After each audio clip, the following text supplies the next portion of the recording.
Between 1972 and 1978, 33 young men and boys vanished into the darkness of suburban Chicago. Some were teenagers looking for work. Others were runaways seeking a fresh start. Many worked for a successful contractor who promised them opportunities and fair wages. They walked into a ranch-style house at 8213 West Summerdale Avenue in Norwood Park Township, just east of O'Hare International Airport, and they never walked out. The man who lived there was known throughout the neighborhood as a pillar of the community. He threw elaborate summer barbecues that drew hundreds of guests. He volunteered his time entertaining sick children at hospitals, dressed in full clown makeup as Pogo the Clown. He was a Democratic precinct captain who once had his photograph taken with First Lady Rosalynn Carter. His construction business was thriving, earning over $200,000 annually by 1978. Neighbors thought him generous, if a bit boastful. They had no idea that beneath their feet, as they ate ribs and potato salad at his 4th of July parties, 26 bodies lay buried in the crawl space beneath his home. His name was John Wayne Gacy, and he would become one of the most prolific serial killers in American history. You're tuned to the Velvet Obscura. Tonight, we open another case. This is a story about the masks we wear, the darkness that can hide behind a smile, and the systematic failures that allowed a predator to hunt for 6 years in plain sight. It's about the young men whose lives were stolen, the families who never stopped searching, and the investigators who finally brought a monster to justice. Before we begin this journey into one of the darkest chapters of American crime, I want to hear from you. Where are you listening from tonight? Drop a comment and let me know. Now, let's turn back the clock to March 17, 1942, to a hospital room in Chicago where a boy was born who would grow up to embody a contradiction that still haunts criminal psychology today. John Wayne Gacy was born at Edgewater Hospital in Chicago, Illinois, on March 17, 1942, the second of 3 children and the only son of John Stanley Gacy and Marion Elaine Robison. His father was an auto repair machinist and World War I veteran of Polish and Danish ancestry. His mother was a homemaker who tried, often unsuccessfully, to shield her children from her husband's volatile temper. The Gacy family was Catholic, middle class, and by all outward appearances, unremarkable. They lived on the northern side of Chicago in a neighborhood where families knew one another, where children played in the streets on summer evenings, and where everyone attended church on Sunday. The house was modest but well kept. The bills were paid. The family had enough to eat. But inside their home, behind closed doors, a different reality unfolded, one that the neighbors never saw and that the young boy could never escape. John Stanley Gacy was an alcoholic, and his drinking fueled rages that erupted without warning.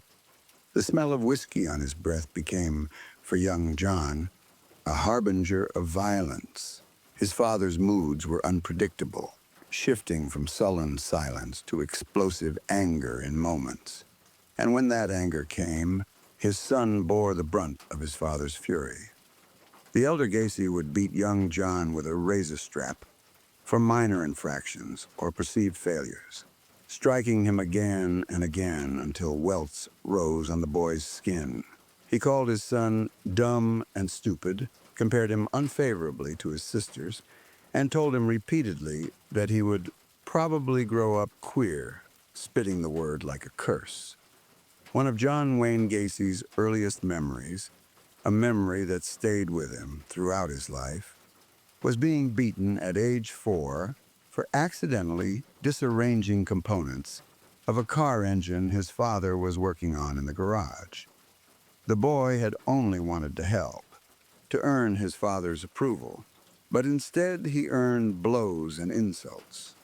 When his mother, Marion, tried to intervene, to shield her son from her husband's wrath, The elder Gacy would turn on her as well, calling the boy a sissy and a mama's boy who would never amount to anything.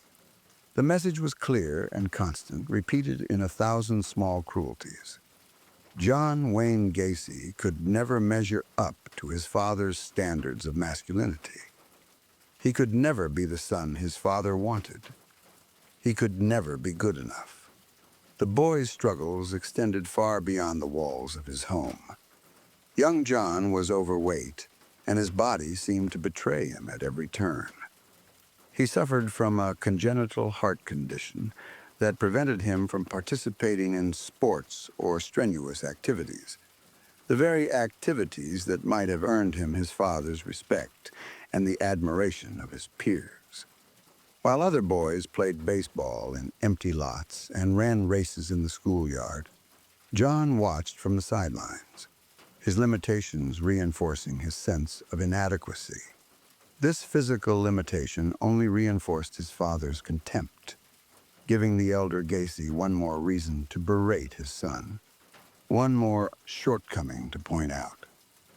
At age 11, Gacy was struck in the head by a swing at a playground. The injury resulted in a blood clot on his brain. For the next 5 years, he experienced frequent blackouts, episodes where the world would suddenly go dark and he would lose consciousness without warning. The blackouts were frightening and unpredictable. He never knew when one might strike. Eventually, doctors found the clot and dissolved it with medication, but the years of uncertainty had left their mark. Throughout his childhood and adolescence, Gacy complained of heart problems, chest pains, and shortness of breath that sent him to the hospital on multiple occasions. Doctors examined him, ran tests, and could never find a specific cause for his ailments.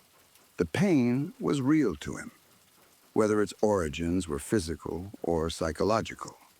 Some who knew him later speculated that these complaints were, at least in part, attempts to gain attention and sympathy, a way of getting the care and concern that he could not get from his father.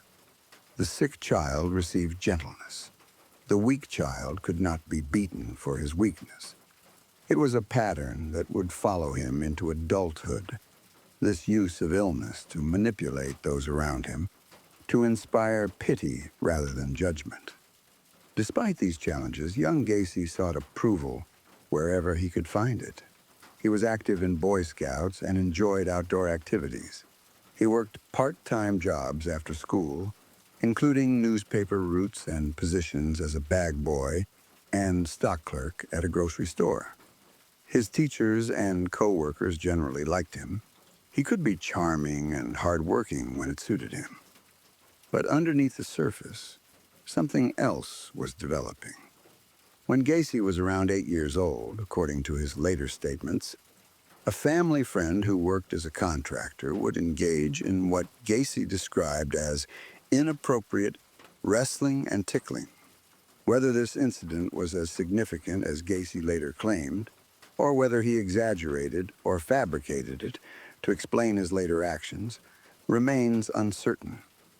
What is documented is that during his teenage years, Gacy struggled with his sexual identity in an era and household where such struggles could not be openly acknowledged.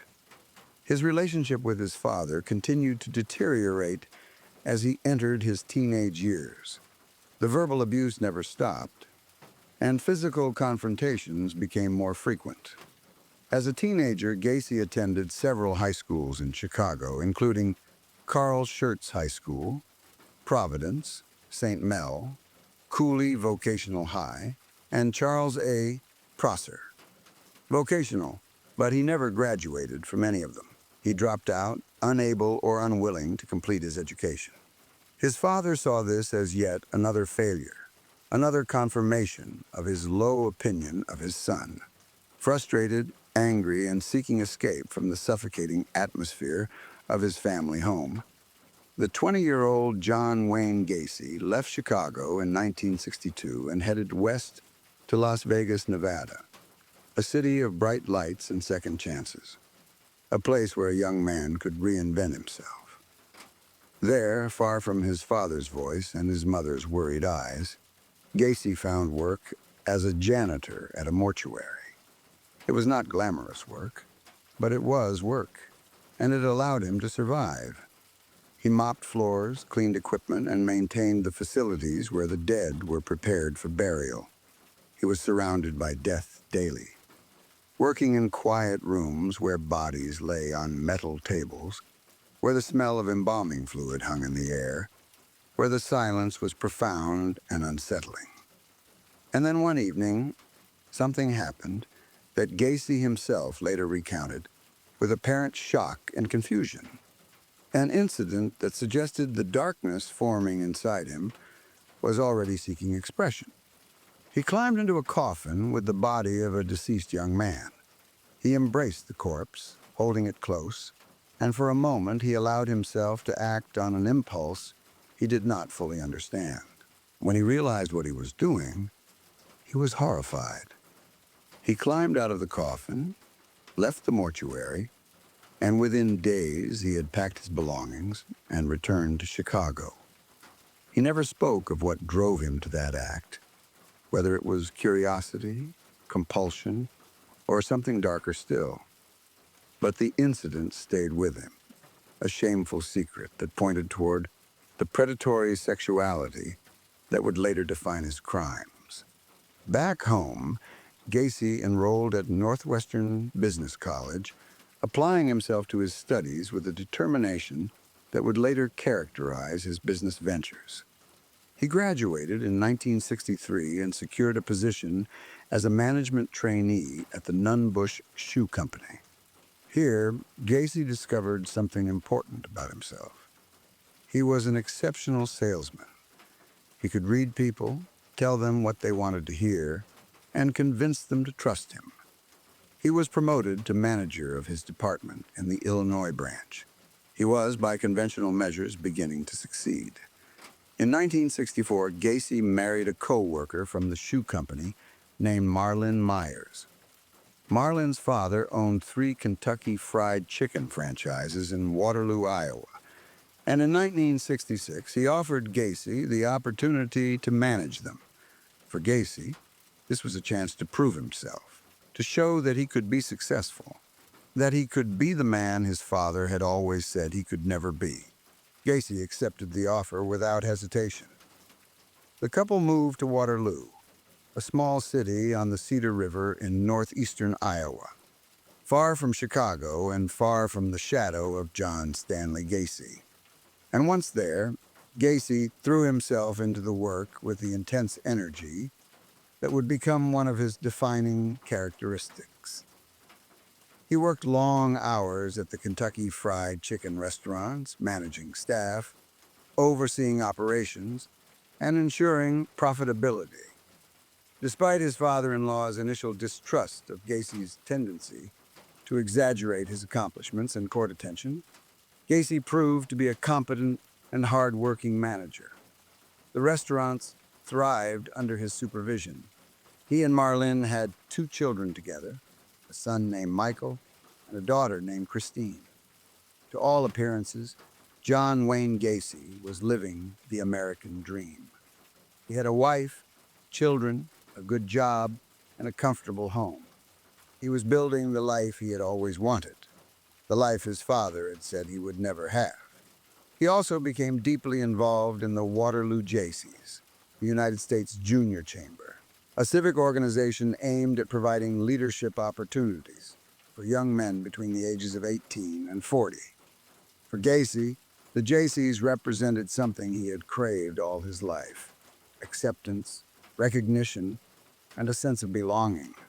He was a tireless worker for the organization, volunteering for every project, organizing events, and recruiting new members with infectious enthusiasm. His contributions earned him recognition. In 1967, he was named an outstanding vice president of the Waterloo Jaycees, an honor that filled him with pride. He positioned himself as a rising figure in the community, someone who mattered someone who made a difference. But Gacy's involvement with the JCs had a darker dimension, one that he carefully concealed from his wife and from most of his fellow members.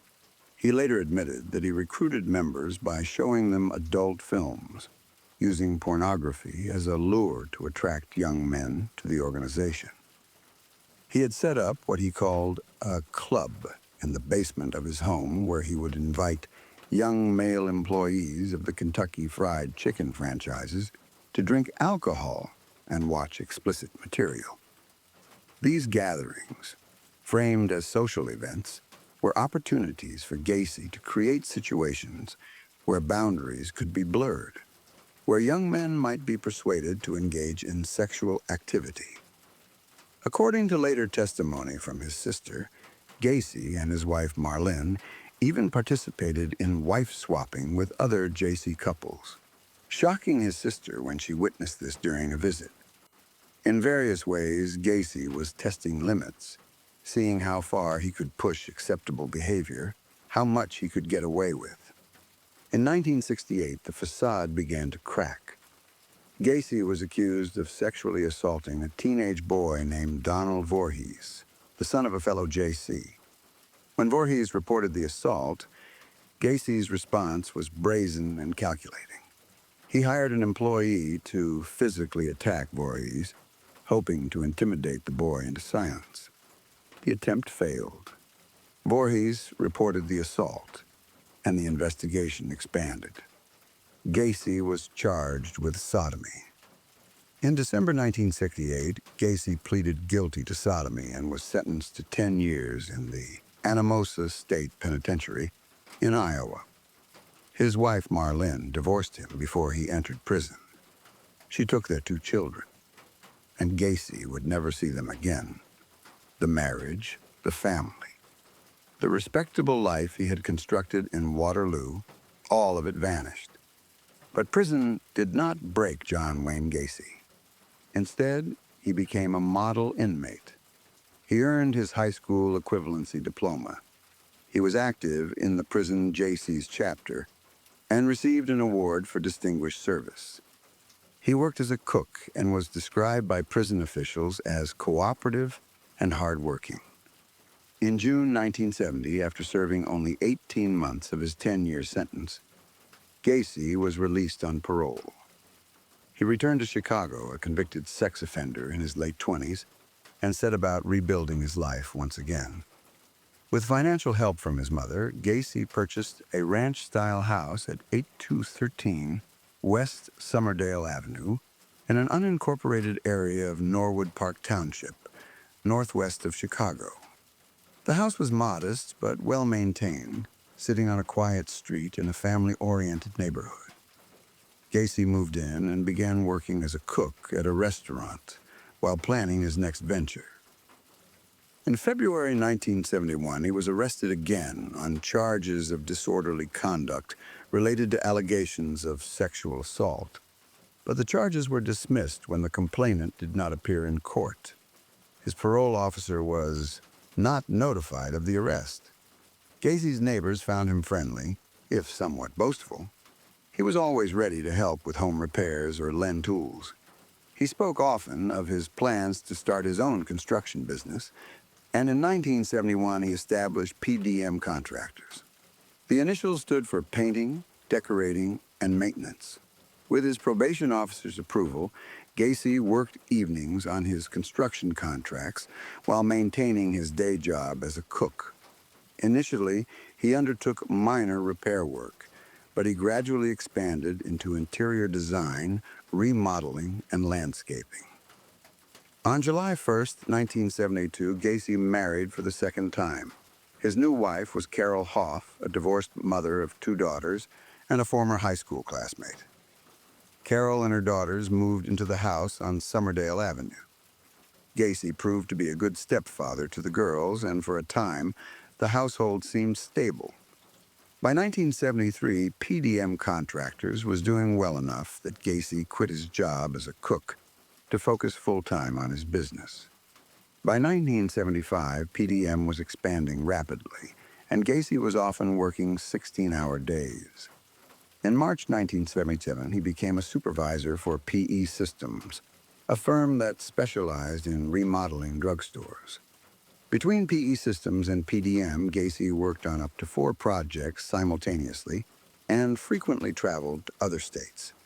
By 1978, PDM's annual revenue exceeded $200,000. Gacy also cultivated a public persona as a community leader. Through his membership in a local moose club, he learned about a clown club whose members performed at fundraising events, children's parties, and hospitals. Gacy designed his own clown costume and makeup, creating a character he called Pogo the Clown.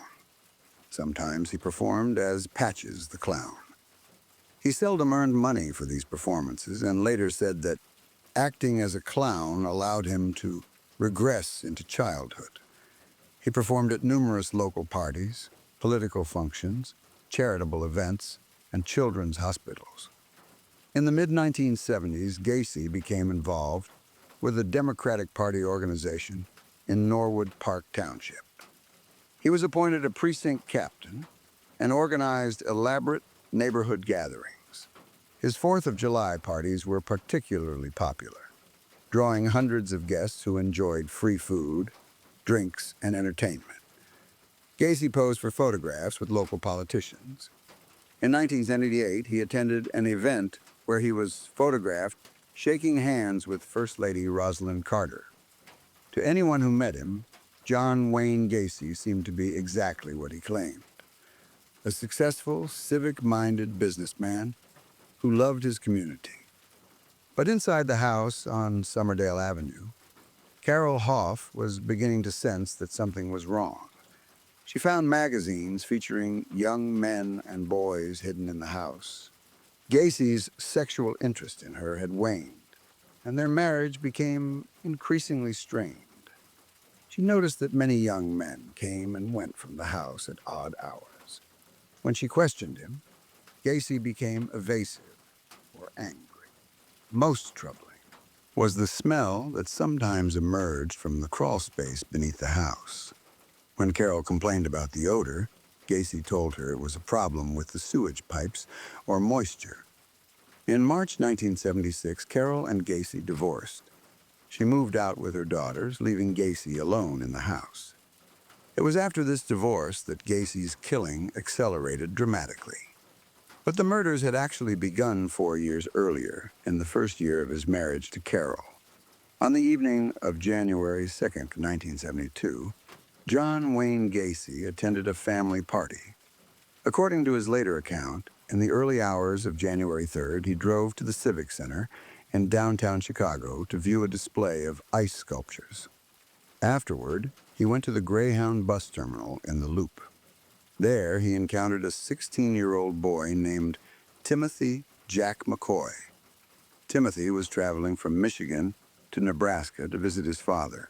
His bus was not scheduled to depart until noon, and he had hours to kill.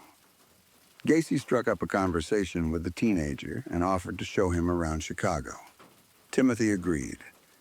Gacy took him on a sightseeing tour and then invited him back to his house on Summerdale Avenue, promising that Timothy could spend the remaining hours there and that Gacy would drive him back to the station in time to catch his bus. What happened next, Gacy would later claim, was an accident or self-defense. He stated that he woke early the next morning to find Timothy standing in his bedroom doorway holding a kitchen knife. Gacy said he jumped from his bed and Timothy raised both arms in a gesture of surrender, accidentally cutting Gacy's forearm. According to Gacy, the two struggled, and Gacy wrestled the knife away and stabbed Timothy repeatedly. When the struggle ended, Timothy McCoy lay dead on the bedroom floor. Gacy claimed he then realized the knife Timothy had been holding came from the kitchen and speculated that the boy had merely been planning to make breakfast. This account, of course, was Gacy's own version of events, told years later to investigators and psychiatrists. There is no way to verify the details. What is known is that Timothy McCoy was stabbed to death in Gacy's bedroom on the morning of January 3rd, 1972. Gacy buried the boy's body in the crawl space beneath his house. For years, this victim was known only as the Greyhound busboy. He was not identified as Timothy McCoy until 1986, when investigators matched dental records. Whether the killing of Timothy McCoy was truly unplanned, as Gacy claimed, or whether it was deliberate remains a matter of speculation. What is clear is that after this first murder, Gacy discovered something about himself. He later told investigators that after killing Timothy, he experienced a sense of euphoria. The power he had felt, the act of taking a life, had aroused him sexually. And once that threshold was crossed, there was no going back. For the next 3 years, Gacy maintained a relatively low profile. There is evidence of at least one more victim during this period. In 1974, an unidentified young man was murdered and buried in the crawl space, but it was not until 1975 that Gacy's pattern of killing became more frequent and more methodical. In July 1975, an 18-year-old named John Butkovich was working for PDM Contractors. Butkovich was a Croatian-American young man who lived with his parents in the area. He was a hard-working employee, but he had a problem. Gacy owed him back wages. On the evening of July 30th, Butkovich visited his father's apartment and complained that Gacy had not paid him for the last 2 weeks of work. His father advised him to report Gacy to the authorities if the situation continued. The next day, July 31st, 1975, Butkovich confronted Gacy about the unpaid wages. According to Gacy's later account, Butkovich and 3 friends arrived at his house on the morning of July 31st, threatening to kick his ass unless he paid what was owed. Gacy claimed he agreed to pay Butkovich after retrieving his employment records. Later that evening, Gacy said, Butkovich returned alone and the two smoked marijuana and drank beer. What happened next followed a pattern that would become Gacy's signature method of murder. Gacy convinced Butkovich to put on handcuffs, telling him he wanted to demonstrate a handcuff trick. Once Butkovich was restrained, Gacy strangled him. He buried Butkovich's body in the crawl space beneath his garage. The teenager's car was found the next day near his parents' home, with the key still in the ignition. John Butkovich was reported missing, and his disappearance was noted by police, but no connection was made to Gacy at the time. Much of PDM Contractors' workforce consisted of high school students and young men. Gacy would often proposition these employees for sex or insist on sexual favors in return for lending his vehicles, providing financial assistance, or offering promotions. He would tell employees that he owned guns and once remarked to a worker, "Do you know how easy it would be to get one of my guns and kill you, and how easy it would be to get rid of the body?" Some employees found his behavior unsettling, but most needed the work and said nothing. Gacy's method of killing became refined. He would lure young men to his house, often with promises of construction work, or simply by offering them alcohol. Once they were inside, he would suggest showing them a magic trick involving handcuffs. He would convince them to place their hands behind their backs and allow him to cuff them. Once they were restrained, Gacy's demeanor would change. He would then show them what he called the rope trick. He would place a rope or cord around their neck, insert a length of pipe or a wooden stick into the loop, and slowly turn it like a tourniquet, tightening the ligature. As his victims struggled and suffocated, Gacy would often assault them. Some victims were partially drowned in the bathtub and then revived before being strangled to death. The process could take hours. Gacy later admitted that he would sometimes read passages from the Bible to his victims as they died. In 1976, 17-year-old Gregory Godzik another PDM employee, disappeared after leaving for a date. Gacy later admitted to killing him. Later that year, 19-year-old John Sick vanished. Items belonging to Six, including his class ring, were later found in Gacy's possession. Both young men were buried in the crawl space. By the time Gacy and Carol Hoff divorced in March 1976, the crawl space was already becoming crowded with bodies. Living alone, without the moderating presence of a wife, Gacy's killing accelerated dramatically. Between April 1976 and the end of 1977, Gacy murdered at least 24 more victims. The crawl space beneath his house became what he later referred to as his cemetery. He had employees, including some who would later become victims themselves, dig trenches in the crawl space under the pretext of creating drainage for pipes. These trenches became graves. As the crawl space filled, Gacy began placing lime on the bodies to accelerate decomposition and control the smell. When there was no more room beneath the house, he buried 3 more victims elsewhere on his property. Eventually, even these spaces were exhausted. Gacy began disposing of bodies in the Des Plaines River, throwing them from the Interstate 55 bridge. 4 victims were disposed of in this manner. The smell from the crawl space became increasingly difficult to explain away. Neighbors sometimes noticed an unpleasant odor emanating from the house, especially in warm weather. When questioned, Gacy would blame moisture or sewer problems. Some visitors to the house found the smell overwhelming, but Gacy's explanation seemed plausible enough that no one pursued the matter further. Throughout this period, Gacy remained active in the community. He continued to perform as Pogo the Clown. He hosted parties. He worked on political campaigns. He was, to all outward appearances, a successful and engaged member of society.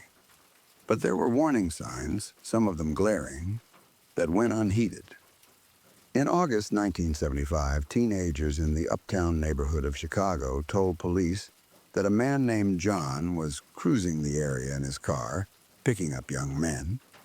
In 1976, Chicago police suspected Gacy might be responsible for the disappearance of a 9-year-old boy and conducted surveillance on his house. However, the case was outside their jurisdiction, and they were unable to build sufficient evidence to arrest him. The surveillance was eventually discontinued. In December 1977, a 19-year-old named Robert Donnelly was lured into Gacy's car under the pretense of offering him a ride. Gacy pulled a gun, forced Donnelly into his house, and subjected him to hours of assault and terror, including the rope trick that nearly killed him. When Gacy finally released Donnelly, the young man immediately went to the police and reported the attack. Police questioned Gacy, who admitted to having sex with Donnelly but claimed it was consensual. No charges were filed. On March 21, 1978, a 26-year-old named Jeffrey Rignall was walking in Chicago when Gacy pulled up in his car and offered him a ride. Once Rignall was in the vehicle, Gacy pressed a chloroform-soaked rag to his face, rendering him unconscious. Rignall woke to find himself in Gacy's house, where he was subjected to hours of assault. Gacy used various implements, including objects later identified as having been found in the crawl space. At one point, Gacy placed Rignall in the bathtub and held his head under water repeatedly. When Gacy finally tired of his victim, he chloroformed Rignall again and dumped him in Lincoln Park. Rignall was so severely injured that he spent several days in the hospital. Unlike previous victims who reported Gacy, Rignall was determined to find his attacker. He spent days sitting near highway exits, hoping to spot Gacy's distinctive black Oldsmobile.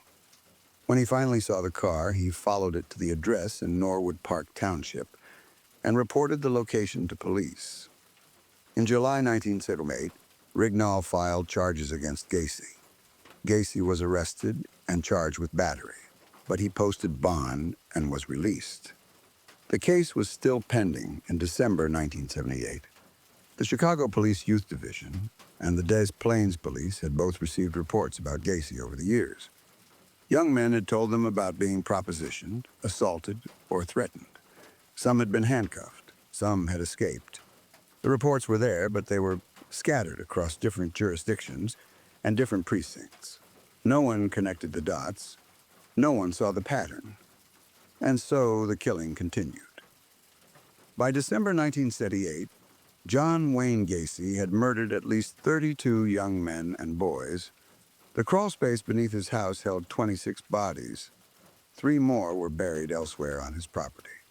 4 had been thrown into the Des Plaines River.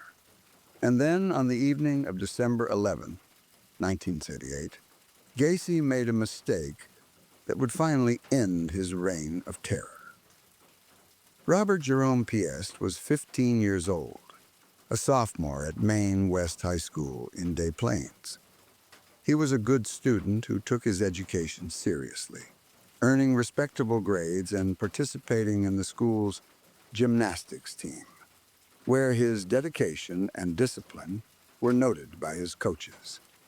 He worked part-time at Nissan Pharmacy in Des Plaines, a job he took to earn money for a car, dreaming of the independence that would come with his own vehicle. His co-workers liked him. He was reliable, punctual, and friendly. December 11, 1978 was a Monday, and it was also Robert's mother Elizabeth's 46th birthday. The family, Robert's parents, and his siblings had made plans to celebrate together that evening.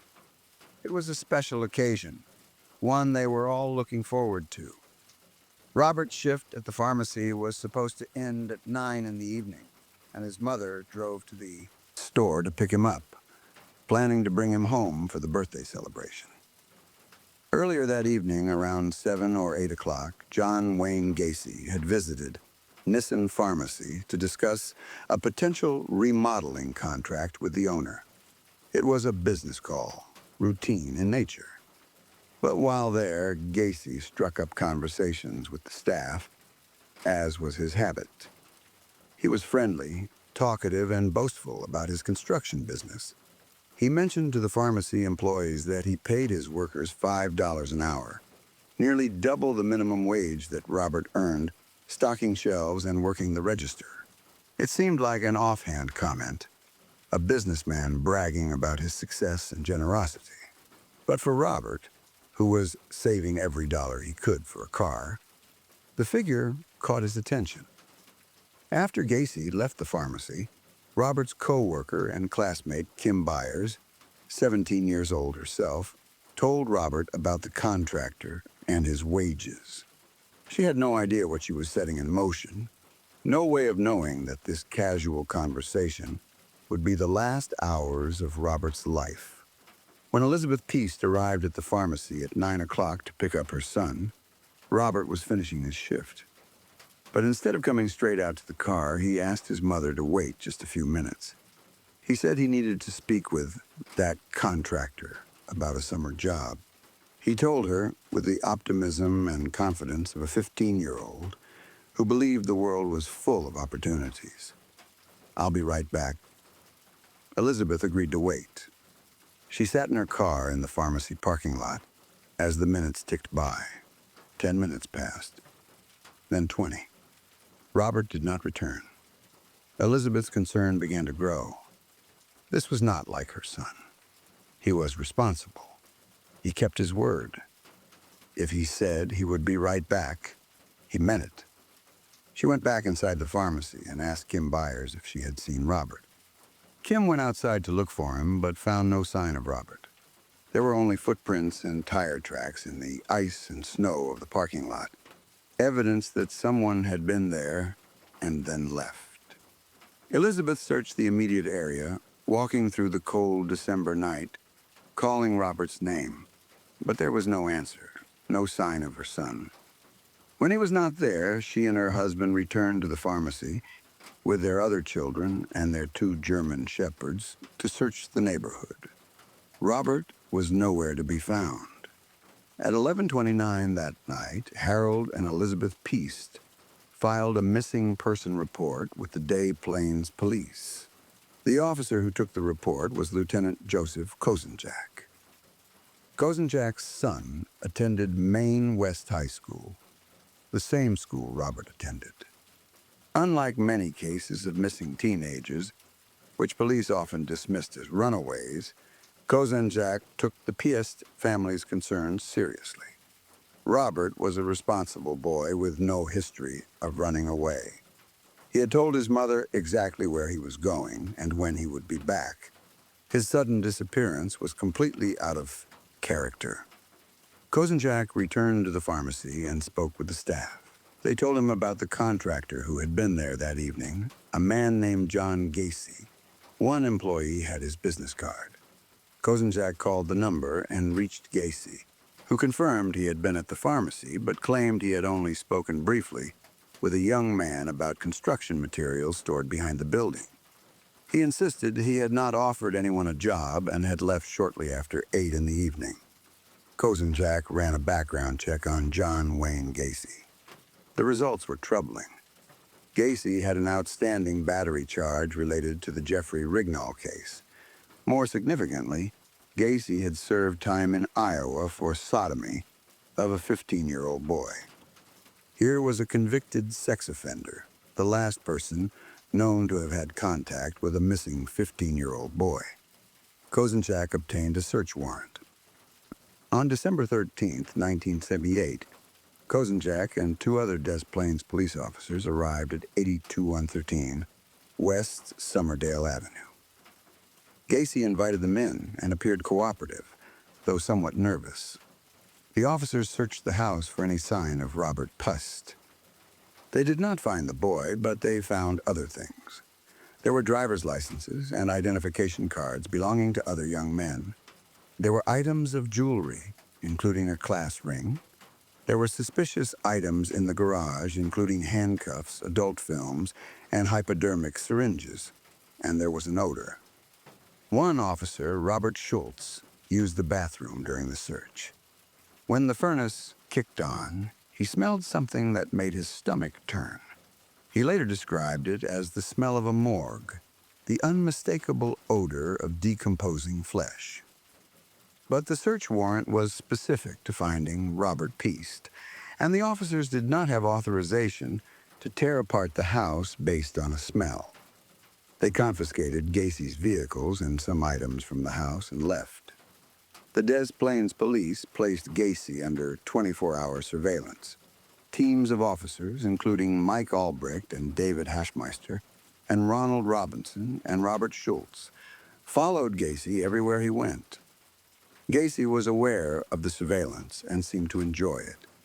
He would wave to the officers, invite them to restaurants where he would buy them coffee, and chat with them as if they were old friends.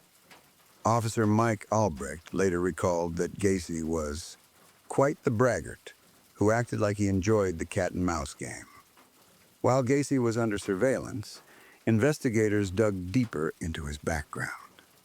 On December 15th, they obtained further details about the Jeffrey Rignall case and learned that Rignall had reported being chloroformed, assaulted, and nearly killed by Gacy. They also interviewed Gacy's ex-wife, Carol Hoff, who told them about the young men who had come and gone from the house at all hours and about employees who had disappeared. She mentioned John Butkovich by name. Investigators then spoke with Michael Rossi, a former PDM employee, who confirmed that Butkovich had disappeared after a confrontation with Gacy over unpaid wages. Rossi also mentioned another PDM employee, Charles Hatula, whose body had been found drowned in an Illinois river earlier that year. On December 19th, investigators compiled enough evidence to seek a second search warrant. That same day, Gacy's lawyers filed a $750,000 lawsuit against the Des Plaines police, claiming harassment. A hearing for the lawsuit was scheduled for December 22nd. But events were accelerating faster than Gacy anticipated. On the evening of December 20th, exhausted, visibly unraveling his carefully constructed facade, finally crumbling under the weight of constant surveillance and mounting evidence, Gacy drove to the office of his attorney, Sam Amarante. The surveillance officers, Mike Albrecht and David Hackmeister, followed him there as they had followed him everywhere for days, and they waited outside in the cold December night. Inside Amarante's office, the atmosphere was tense. Amarante had defended Gacy before, but he was no longer certain of his client's innocence. The reports he was hearing, the evidence accumulating, the behavior he was witnessing, all of it pointed toward a truth too terrible to fully accept. Gacy accepted a drink of Seagram's whiskey from Amarante and downed 2 cupfuls quickly, seeking liquid courage or perhaps oblivion. Amarante, by this point deeply suspicious of his client, and dreading what he was about to hear, placed a copy of the Daily Herald on his desk. The front page featured an article about Robert Piest's disappearance, the boy's photograph staring out from the newsprint. Amarante looked at Gacy and said, "You said you had something new to tell me, something important." Gacy picked up the newspaper slowly. He looked at Robert's photograph. He pointed to the article. And then he said, his voice flat and emotionless, "This boy is dead. He's dead. He's in a river." And then as the clock ticked past midnight and into the early hours of December 21st, John Wayne Gacy began to confess. The words poured out of him in a rambling monologue that lasted for hours, a confession so horrific that Amarante sat frozen, unable to fully process what he was hearing. Gacy told Amarante that he had been the judge, jury, and executioner of many, many people, framing his crimes in grandiose terms, as if he had been administering justice rather than committing murder. He said he wanted to be the same for himself now, that he was ready to face judgment. He admitted to murdering at least 30 victims, though he said the number could be higher. He said most of the bodies were buried in the crawl space beneath his house at 8213 West Summerdale Avenue. He said he had disposed of 5 other bodies in the Des Plaines River when he ran out of room under the house. He described his methods in clinical detail: the handcuff trick, the rope trick, the slow strangulation, the hours of torture. He spoke of reading Bible passages to his victims as they died, as if this perverse ritual somehow sanctified his actions. As Gacy spoke, Amarante listened in growing horror, realizing that his life had just changed forever, that he was now connected to one of the most monstrous crime sprees in American history. When the confession finally ended, when Gacy had exhausted himself with his revelations, Amarante knew he had no choice but to contact the police. Attorney-client privilege protected many things, but it could not protect this. Not when lives were at stake. Not when the evidence of unspeakable crimes lay buried beneath a suburban house. On the morning of December 21st, 1978, Des Plaines police obtained their second search warrant. They informed Gacy of their intention to excavate the crawl space beneath his house. Gacy admitted that a young man was buried under the garage, a victim he claimed to have killed in self-defense. He identified the body as John Butkovich. Later that day, December 21st, police arrested John Wayne Gacy outside a McDonald's in Niles, Illinois, on a minor drug charge related to marijuana found in his car. It was a holding charge while investigators prepared for what they knew would come next. On December 22nd, 1978, investigators entered the crawl space beneath John Wayne Gacy's house. What they found defied comprehension and would haunt every person who witnessed it for the rest of their lives. The crawl space was shallow, dark, and damp, measuring roughly 28 feet by 38 feet, with a dirt floor and just enough vertical clearance for a person to crawl on hands and knees. The air was thick and foul, heavy with the stench of decomposition that had permeated the wood and soil. And everywhere, in every direction, there were bodies. Some were wrapped in plastic bags that had deteriorated over time. Some had been placed in the crudely dug trenches that Gacy's young employees had excavated under the guise of creating drainage for pipes, never knowing they were digging their own colleagues' graves. Many of the remains were in advanced stages of decomposition. Reduced skeletal remains clothed in the tattered remnants of what the victims had been wearing when they died. Jeans, t-shirts, jackets, shoes. Lime had been spread over some of the bodies in a futile attempt to accelerate decomposition and control the smell that eventually became impossible to hide. In some cases, where space had become scarce, bodies had been buried directly on top of previous victims, creating layers of death in the confined space. The crawl space had become exactly what Gacy later called it, his cemetery, a burial ground hidden beneath the floor of a house where he had entertained neighbors, hosted political gatherings, and celebrated holidays with his community. The excavation was painstaking work. Investigators had to carefully remove each body, document its position, photograph the scene, and preserve any evidence that might aid in identification. The Cook County Medical Examiner's Office sent anthropologists and forensic specialists to assist with the recovery. Each set of remains was assigned a number based on the order of discovery. Body 1, Body 2, and so on through Body 29. The work continued for days, broadcast live on local television news.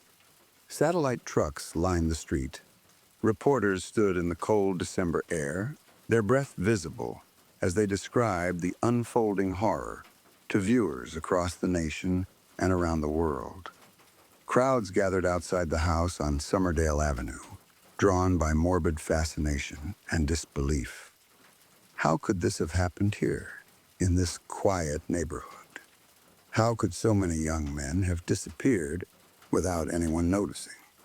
How could their killer have been the friendly contractor who threw 4th of July parties and dressed as a clown? As investigators excavated, they found personal effects scattered among the remains, objects that helped identify some of the victims and broke the hearts of waiting families. There was a class ring belonging to 19-year-old John Sick, who had disappeared in January 1977. There were wallets containing identification cards for Gregory Godzik and other missing young men. There were items of jewelry, articles of clothing, and other belongings that parents and siblings would later identify through tears. Each discovery was carefully documented, tagged as evidence, and added to the growing catalog of tragedy. The bodies showed signs of the torture Gacy had inflicted. Some had ligature marks on their necks, deep grooves worn into the bone by the ropes that had strangled them.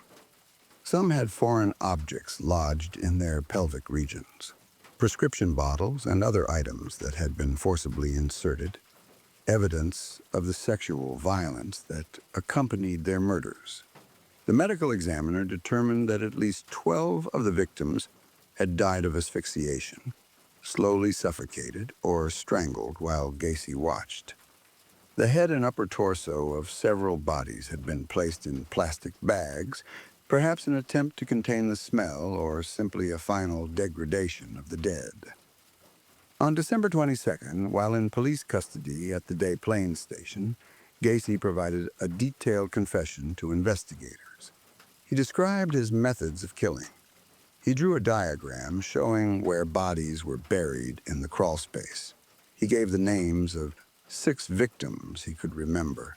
He admitted to disposing of 4 bodies in the Des Plaines River because he had run out of room in the crawl space. When asked how many people he had killed, Gacy said at least 32. He spoke calmly, matter-of-factly, as if discussing a construction project. In addition to the 26 bodies found in the crawlspace, investigators discovered 3 more victims buried elsewhere on Gacy's property. One was buried under the garage, later identified as John Butkovich. 2 more were found in the yard. That brought the total to 29 bodies recovered from the property. The 4 Gacy claimed to have thrown into the Des Plaines River were eventually recovered. Timothy O'Rourke was pulled from the river downstream of the Interstate 55 bridge in June 1979. Frank Landingen's body had been discovered in the river in November 1978, before Gacy's arrest, but was not initially connected to the case. James Mazzara and Robert Piest were also recovered from the river. Robert Piest's body was not found until April 1979, identified through dental records and x-rays. The medical examiner determined that at least 12 of the victims recovered from Gacy's property had died of asphyxiation. The head and upper torso of several bodies had been placed in plastic bags. In some cases, foreign objects such as prescription bottles and other items had been found lodged in the pelvic region of victims, indicating they had been inserted into the victims' bodies. The ligature marks on the necks of many victims were consistent with Gacy's description of the rope trick method of strangulation. As bodies were identified through dental records, fingerprints, and personal effects, the full scope of the horror became clear. The victims ranged in age from 14 to 21. Many were last seen in the company of Gacy or were known to have worked for PDM contractors. Some, like John Butkovich, Gregory Godzik, and John Zich, had been reported missing, and their families had been searching for them for years. Others, like Russell Nelson, had come to Chicago from out of state looking for work and had no local family to report them missing. Some were runaways or male prostitutes who operated in areas Gacy was known to frequent, such as the Greyhound bus terminal and the Uptown neighborhood. Timothy McCoy, the first victim, was identified in 1986. Michael Bonin, Robert Gilroy, John Prestige, and many others were identified in the months following the excavation. But even after all the forensic work, 9 victims remained unidentified. On March 19, 1979, Gacy's house at 8213 West Summerdale Avenue was demolished. The property had become a symbol of horror, and the community wanted it erased. The lot remained vacant for years. In 1986, a new house was built on the site, with a different address to avoid the stigma. On February 6, 1980, the trial of John Wayne Gacy began in the Cook County Criminal Courts Building in Chicago. Due to extensive media coverage that made finding an impartial jury in Cook County nearly impossible, the defense had requested a change of venue. The request was granted, and the jury was selected from Rockford, Illinois. 7 men and 5 women were chosen to decide Gacy's fate. Since Gacy had confessed to the murders and the evidence against him was overwhelming, the question before the court was not whether he had committed the killings, but whether he was legally insane at the time he committed them. If the jury found Gacy insane, he would be committed to a mental institution rather than sentenced to death. The prosecution, led by Cook County Assistant State's attorneys William Kunkel and Terry Sullivan, argued that Gacy was fully sane, in control of his actions, and had planned his crimes meticulously. The defense, led by attorneys Sam Amarante and Robert Mata, argued that Gacy suffered from severe mental illness, possibly schizophrenia or multiple personality disorder, and was not in control of his actions during the murders. Over the course of 5 weeks, more than 100 witnesses testified. The prosecution called 60 witnesses during the first 13 days of the trial.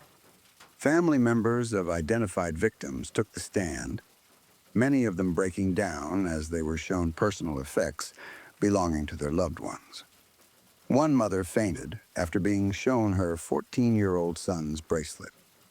Former employees of PDM contractors testified about Gacy's sexual advances and his efforts to convince them to be handcuffed. They described his threats and his boasts about owning guns. Police officers and forensic experts testified about the discovery of the bodies, the condition of the remains, and the causes of death. A display of the trap door leading to the crawl space was set up in the courtroom and remained there throughout the trial, a constant reminder of the horror. The prosecution also called several young men who had survived encounters with Gacy. Donald Voorhees, now an adult, took the stand and attempted to testify about his assault in 1968, but he was too distressed to continue and was excused. Robert Donnelly testified about his ordeal in December 1977, describing in detail how Gacy had assaulted him, nearly strangled him with the rope trick, and then released him. Jeffrey Rignall, who had survived Gacy's attack in March 1978, was called as a defense witness. The defense hoped Rignall's testimony about the brutality and savagery of the assault would convince the jury that Gacy must have been insane to commit such acts. Rignall broke down on the witness stand, weeping and vomiting as he recounted the hours of terror. He had to be removed from the courtroom. The defense also called members of Gacy's family to testify. His mother and sister described the physical and verbal abuse Gacy had suffered at the hands of his father. They testified about the beatings, the insults, and the toxic atmosphere of the household. The defense then called 6 psychiatrists and psychologists who had examined Gacy before the trial. These experts testified that Gacy exhibited symptoms of severe mental illness. Some diagnosed him with borderline schizophrenia. Others suggested he suffered from multiple personality disorder, pointing to Gacy's claims that he had multiple personas, including Jack Hanley, a malevolent personality Gacy claimed was responsible for the murders. One psychologist testified that Gacy was unable to control his behavior during episodes of psychosis. The prosecution countered with their own psychiatric experts. These doctors testified that while Gacy had an antisocial personality disorder, he did not suffer from psychosis or any condition that would render him legally insane. They argued that Gacy's construction of the crawl space to bury bodies, his use of lime to control decomposition, and his careful disposal of victims in the river all demonstrated planning and rational thought. One expert noted that Gacy had continued to run a successful business, maintain social relationships, and function in the community throughout his killing spree, which was inconsistent with the defense's claim of insanity. Prosecutor William Kunkel asked one defense expert whether he could guarantee that Gacy would spend the rest of his life in a mental institution if found insane. The doctor admitted that it would be impossible to guarantee, noting that patients were often released from mental hospitals due to concerns about civil rights. On March 11, 1980, closing arguments were presented. The defense urged the jury to set aside hatred and hysteria and consider that Gacy was a sick man who needed treatment, not execution. They argued that studying Gacy's psychology could provide valuable insights into preventing future crimes. William Kunkel delivered the prosecution's final statement. He called the insanity defense a sham. He reminded the jury of the evidence demonstrating Gacy's ability to think logically and control his actions. And then, in a moment that would become one of the most famous in Chicago legal history, Kunkel removed photographs of the 22 identified victims from a display board. One by one, he held up the photos and spoke the names of the dead. Then he threw the photographs into the trapdoor exhibit of the crawl space, saying, "Show him the same mercy he showed when he took these innocent lives off the face of the earth and put them here." The jury deliberated for 1 hour and 50 minutes.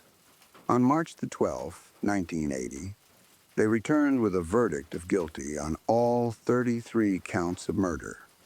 At the time, this was the highest number of murder convictions for a single individual in United States history. The following day, the same jury deliberated for just over 2 hours before recommending the death penalty. On March the 13th, 1980, Judge Louis Garripo formally sentenced John Wayne Gacy to death by lethal injection for 12 of the murders committed after Illinois reinstated the death penalty in 1977. He was sentenced to life in prison for the other 21 murders. Gacy was transferred to Menard Correctional Center in southern Illinois to await execution. Over the next 14 years, from 1980 to 1994, Gacy exhausted every avenue of appeal, filing motion after motion, challenging every aspect of his conviction and sentence. He argued that his confession had been coerced, extracted during hours of interrogation when he was exhausted and under duress. He claimed that employees who had keys to his house had committed some of the murders while he was away on business trips, a theory that investigators found absurd, given the evidence. He objected to his lawyer's use of the insanity defense, claiming he had wanted to testify on his own behalf and that his attorneys had prevented him from doing so. He maintained that police had framed him, planting evidence and manipulating witnesses. Every appeal was meticulously reviewed by the courts. Every claim was examined and found to be without merit. Every request for a new trial was denied. In mid-1984, the Supreme Court of Illinois upheld Gacy's conviction. In March 1985, the United States Supreme Court denied his appeal. The legal system, moving with the deliberate slowness that characterizes capital cases, ground toward its inevitable conclusion. During his years on death row, Gacy became a paradoxical figure, both notorious and strangely accessible. He gave interviews to journalists, authors, and documentary filmmakers, always maintaining his innocence, always claiming he was a victim of a corrupt system. In 1992, he sat for a lengthy prison interview that would later be used in multiple documentaries. His face older and heavier, his voice still carrying that salesman's confidence. He established a 900 number, a premium telephone line, where callers could pay to hear a recorded message of him answering commonly asked questions about the case and proclaiming his innocence. The commercialization was brazen and deeply offensive to victims' families, but it was legal. He corresponded with thousands of people who wrote to him, some expressing morbid fascination, some offering religious salvation, some seeking attention by associating themselves with infamy. A few became regular visitors, forming relationships with the killer that defied rational explanation. And he painted. During his 14 years in Menard, Gacy created an estimated 2,000 paintings. The output was prolific, the quality variable. Many depicted clowns, including numerous self-portraits as Pogo the Clown, the persona that had become inseparable from his identity.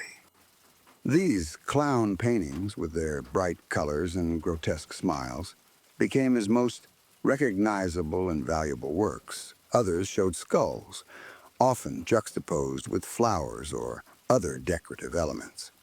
He painted Disney characters, the 7 dwarfs from Snow White, images that seemed designed to provoke by their innocence.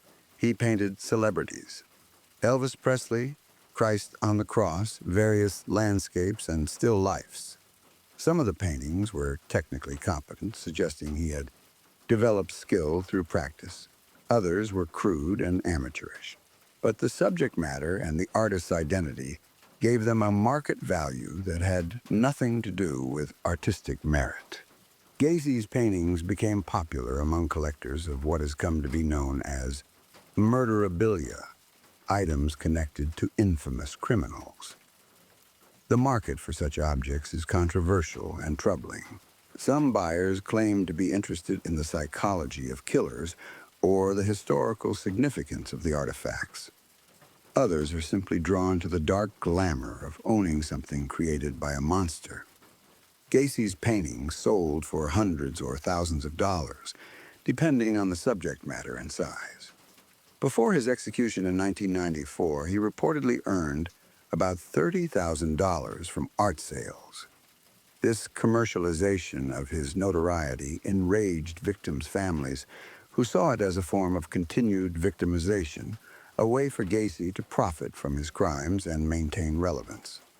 It sparked a lawsuit by the state of Illinois, which argued that Gacy should not be allowed to profit from his crimes and should be required to reimburse the state for the cost of his incarceration.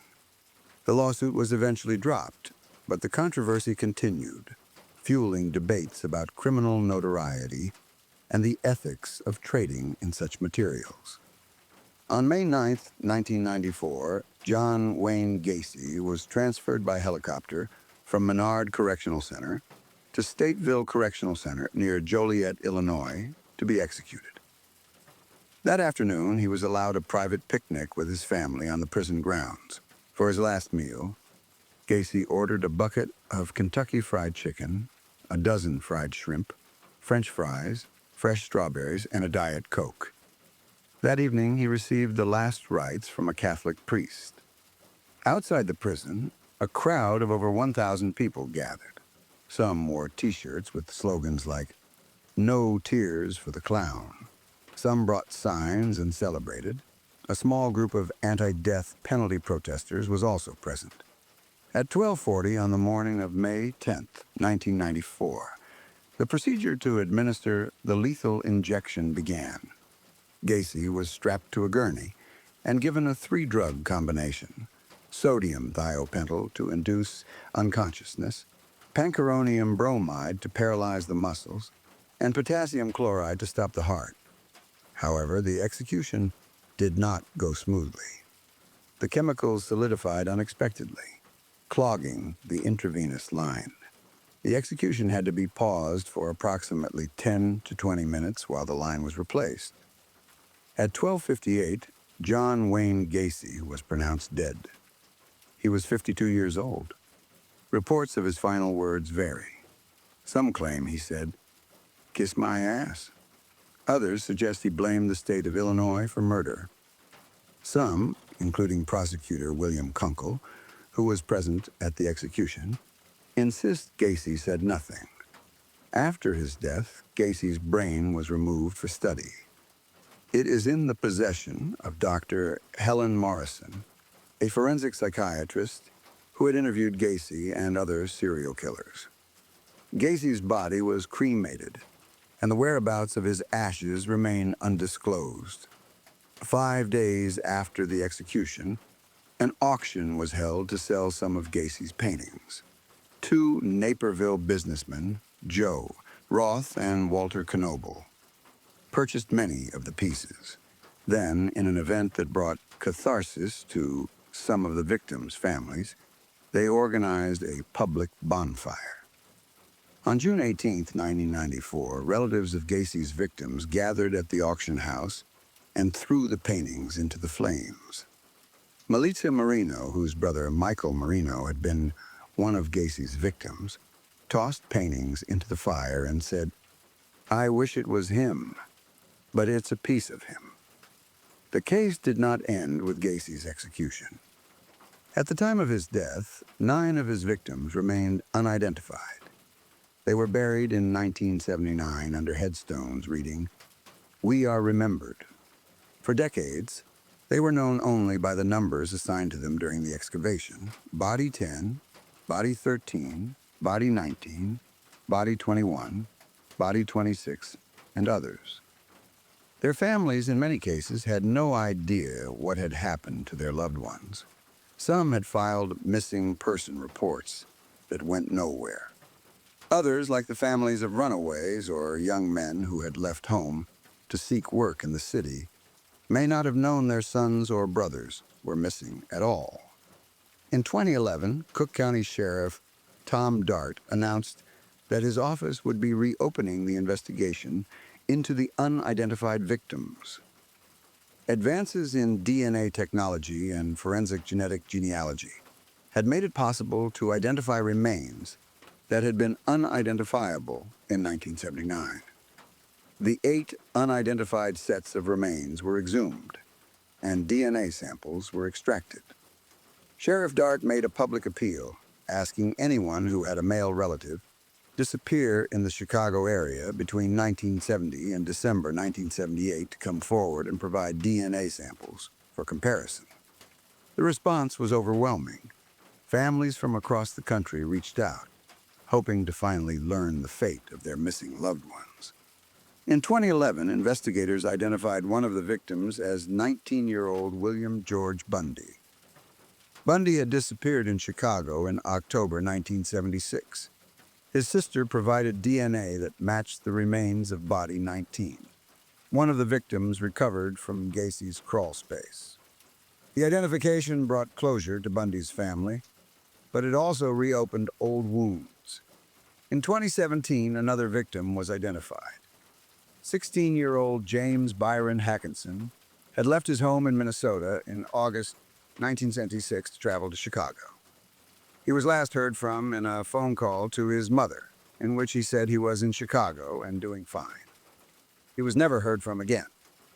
His mother came to Chicago in 1979 after Gacy's arrest, hoping to find out if her son was among the victims, but without his dental records, identification was impossible. Decades later, Hawkinson's siblings provided DNA that matched the remains of body 24. The family finally had an answer. In October 2021, a third victim was identified. Francis Wayne Alexander had been 19 years old when he disappeared. His siblings provided DNA that led to his identification. Sheriff Dart announced the finding at a press conference, and Alexander's family expressed relief and sadness. "We're just relieved that he has been found, even though it was such a tragedy in the way he was found and killed," said Richard Clyde, Alexander's half-brother. As of 2021, 5 victims remain unidentified. The Cook County Sheriff's Office continues to hold DNA samples and urges anyone with information about a missing young man from that era to come forward. The work is painstaking and often heartbreaking, but Sheriff Dart and his team have made it a priority. "When I walked into this thing, it was with the hope we would be able to do one," Dart said, referring to identifying one victim. "The fact that we're 3 into it, and we've also helped identify countless other missing, deceased people, is beyond my wildest expectations." The Gacy case also led to significant changes in how missing persons cases are handled. In 1984, attorney Sam Amarante, who had defended Gacy, authored procedures that were incorporated by the Illinois General Assembly into the Missing Child Recovery Act. Before this law, Illinois police had to wait 72 hours before initiating a search for a missing child or adolescent.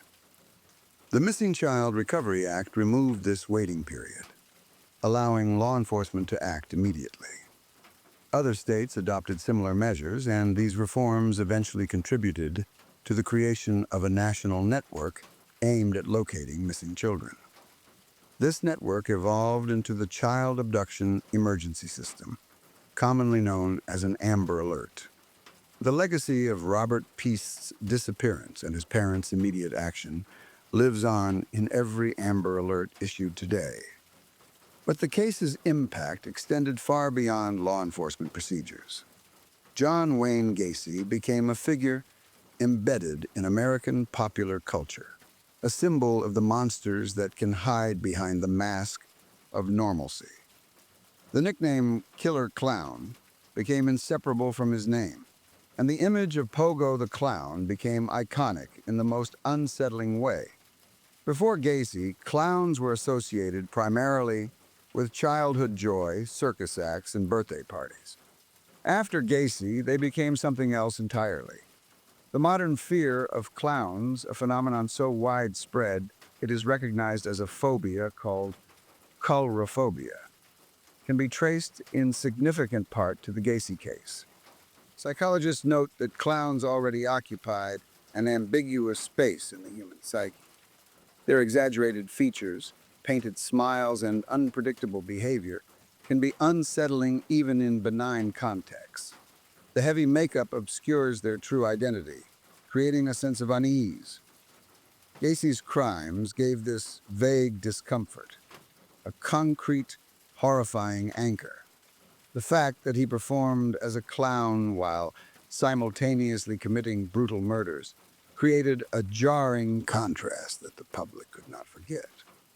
Dr. Holly Schiff, a clinical psychologist, explained that Gacy's case intensified the existing anxiety around clowns by linking the figure to real-life violence.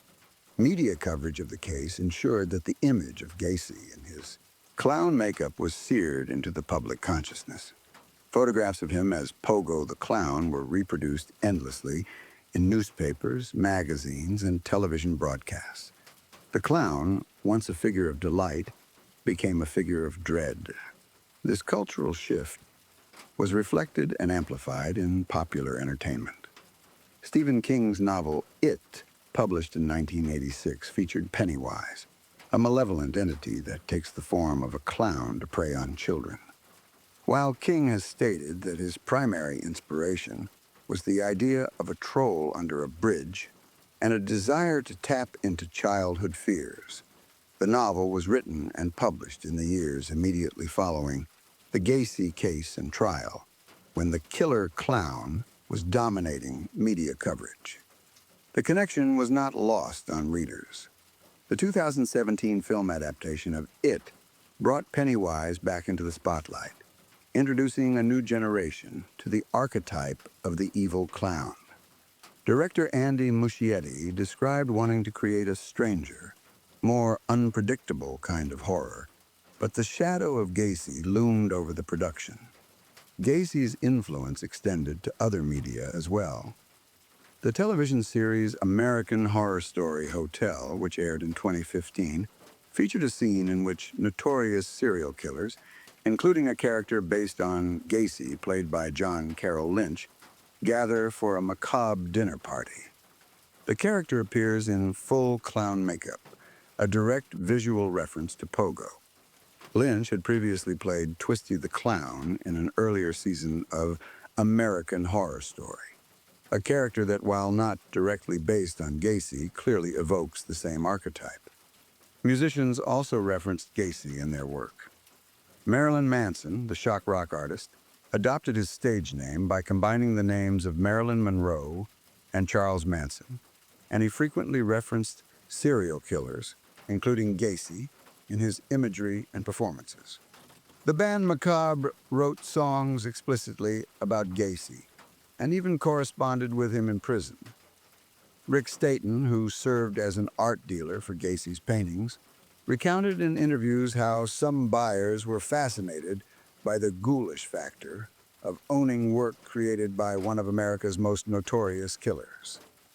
This commodification of Gacy's infamy has remained controversial, with victims' families and advocacy groups arguing that it perpetuates harm and glorifies violence.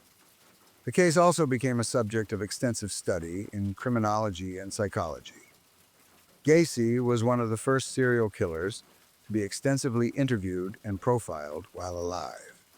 Robert Ressler, a retired FBI profiler who pioneered criminal profiling techniques, studied Gacy's case as part of his work on understanding serial offenders. The insights gained from Gacy and other serial killers in the 1970s and 1980s contributed to the development of behavioral analysis methods still used by law enforcement today. Numerous documentaries have examined the Gacy case. Conversations with a Killer, the John Wayne Gacy tapes, released on Netflix in 2022, used previously unheard audio from Gacy's defense team and interviews with investigators, victims' relatives, and a survivor to provide a comprehensive look at the case. John Wayne Gacy, Devil in Disguise, which premiered on Peacock in 2021, presented a six-part series that included never-before-seen interview footage of Gacy and explored lingering questions about possible additional victims and accomplices. The documentary To Catch a Killer, a 1992 television film starring Brian Dennehy as Gacy, was praised for its attention to detail and remains one of the most watched dramatizations of the case. Gacy's case is also frequently cited in discussions about the death penalty, criminal justice reform, and the nature of evil. For opponents of the death penalty, Gacy represents the most challenging case, the type of offender for whom no other punishment seems adequate. For supporters, his execution is seen as a clear example of justice served. The fact that his execution was somewhat botched, with the clogged IV line causing a delay, added another layer of controversy to an already fraught issue. What remains most haunting about the John Wayne Gacy case is not the clown makeup or the media spectacle, but the profound ordinariness of the man behind it all. He was not a reclusive loner or an obviously disturbed individual. He was not lurking in shadows or living on society's margins. He was a successful businessman, a community volunteer, a political organizer, a neighbor who hosted barbecues. He was, in many ways, the embodiment of the American dream, a self-made man who overcame a difficult childhood, built a thriving business, and gave back to his community. The realization that such a person could commit such atrocities challenges fundamental assumptions about how we identify danger. Gacy passed background checks. He held a position of trust in the Democratic Party organization. He was photographed with the First Lady of the United States. If someone like John Wayne Gacy could be a serial killer, then who else might be hiding in plain sight? This question has no comforting answer, and that is precisely what makes the case so disturbing.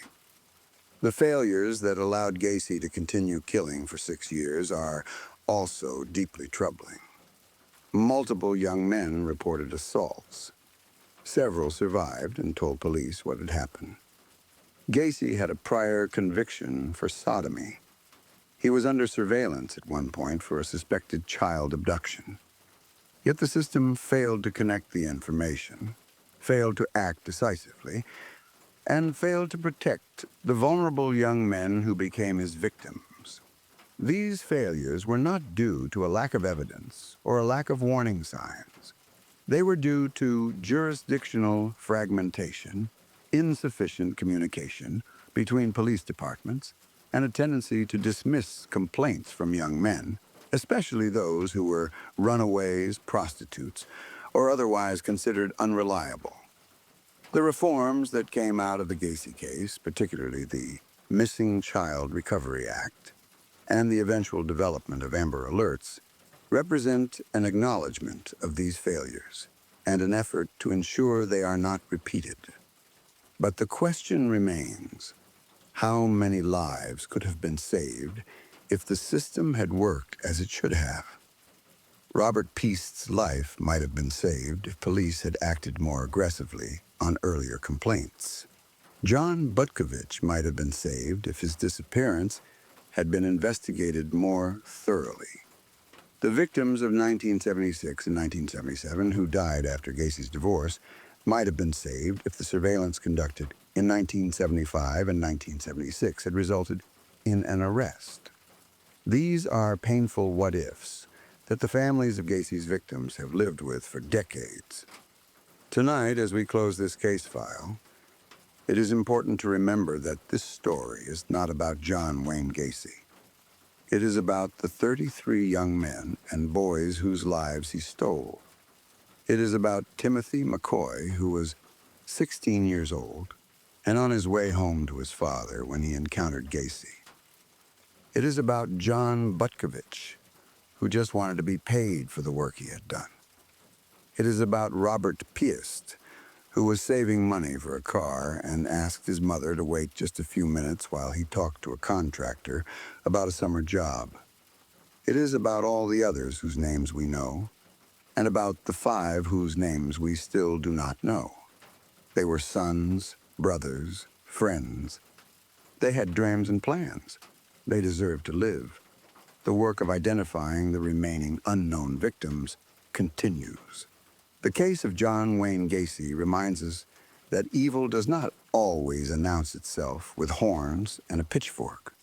Sometimes it wears a clown suit and hands out balloons at a children's hospital. Sometimes it lives next door and invites you to a barbecue. And sometimes the most monstrous acts are committed by those who seem the most ordinary. This was the Velvet Obscura, and we have closed another case. If you found this investigation valuable, please leave a like on this video and subscribe to the channel. Share your thoughts in the comments. Your engagement helps us continue bringing these stories to light. Until next time, stay vigilant, stay safe, and remember that the truth, no matter how dark, deserves to be told. Good night.